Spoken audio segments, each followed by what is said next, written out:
உன்னால முடியாத காரியங்களை நீ தூதர்கள் செய்ய வேண்டிய ஒரு காலம். எஸ், நீ புரட்ட முடியாத சில பாதைகள் இருக்கிறது, நீ ஜெயிக்க முடியாத சில பாதைகள் இருக்கிறது.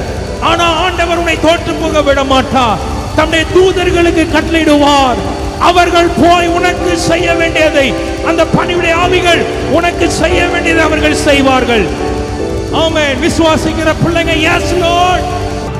அவங்க நினைச்சிட்டு போறாங்க, யார் யார் எங்களுக்காக புரட்டி தள்ள முடியும்? அந்த கல் அவ்வளவு பெரிதா இருந்தது என்று வேதம் சொல்லுகிறது. அந்த கல் எப்படி இருந்துச்சா? ரொம்ப பெருசு. நம்ம வேதனை ரொம்ப பெருசு, நம்ம இழப்புகள் ரொம்ப பெருசு, நம்ம படுகிற துன்பங்கள் ரொம்ப பெரியது, நம்ம படுகிற பாடுகள் ரொம்ப பெரியது. ஆனா மனுஷனால அதை மாற்ற முடியுமா? Never never never.